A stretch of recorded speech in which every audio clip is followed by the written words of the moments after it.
Hello সবাইকে, Virender tutorials এর পক্ষ থেকে সবাইকে স্বাগতম জানাচ্ছি। আমি বীরেন্দ্রনাথ বর্মন। আশা করি আপনারা সবাই অনেক ভালো আছেন। তো আজকে আরেকটি নতুন প্রোডাক্ট নিয়ে আপনাদের সাথে হাজির হয়েছি।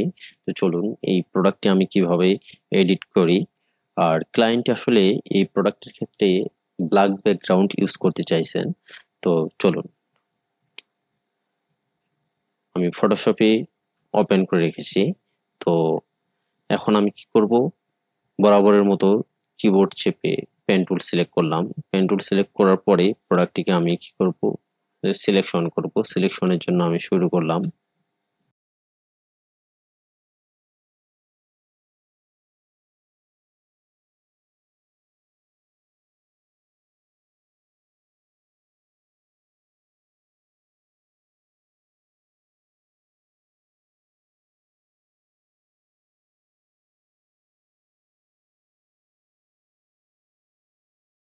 এভাবে আপনি প্রোডাক্টটিকে সুন্দরভাবে সিলেক্ট করবেন, যাতে করে বাইরের অংশ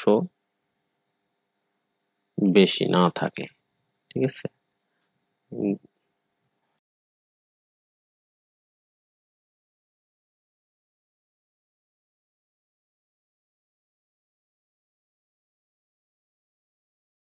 এভাবে আমি সিলেক্ট করার পরে কন্ট্রোল প্লাস ইন্টার দিয়ে, কন্ট্রোল প্লাস জে দিয়ে কপি করে নিলাম উপরের দিক। এখন আমার আসলে রিফ্লেকশন শেডোর জন্য আমার এই নিচেরটিও প্রয়োজন, তাই আমি কি করব, এটাকেও আমি সিলেকশন করে নেব।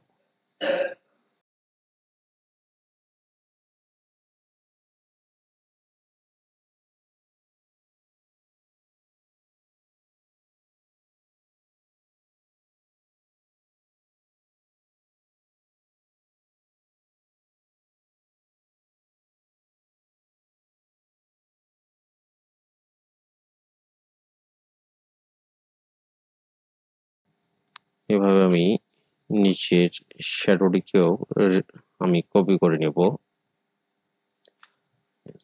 কন্ট্রোল প্লাস ইন্টার চেপে নিচের ব্যাকগ্রাউন্ড লেয়ার থেকে এটাকেও আমি কপি করলাম। কপি করার পরে নিচের ব্যাকগ্রাউন্ড লেয়ার সিলেক্ট করে আরেকটি কপি করব। কপি করার পরে আমি এখান থেকে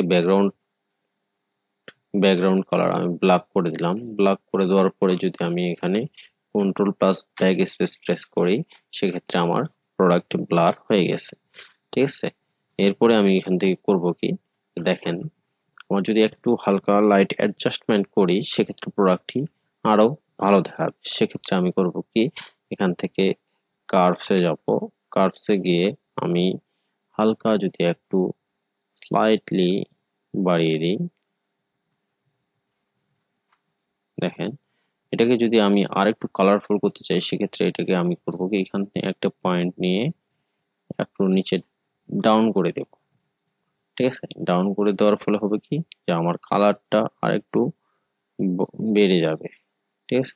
এটা করার পরে আমি করব কি, দেখেন, আমার এই নিচের অংশটুকু বেশি দেখাচ্ছে। এটাকে আমি একটু এখন কি করব, যে অপাসিটিটা একটু কমিয়ে দিব। অপাসিটি যদি একটু কমিয়ে দিই, সেক্ষেত্রে আমার প্রোডাক্টটি আরো সুন্দর দেখাবে। আপনি চাইলে এভাবেই আপনার প্রোডাক্ট এডিট করতে পারবেন।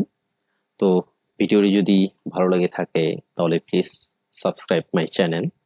আর আপনার মূল্যবান মতামত জানিয়ে দিতে অবশ্যই ভুলবেন না। আর পাশে থাকা বেল আইকনটি অবশ্যই প্রেস করবেন, যাতে করে নতুন ভিডিও আপলোড হওয়ার সাথে সাথেই নোটিফিকেশন পেয়ে যান।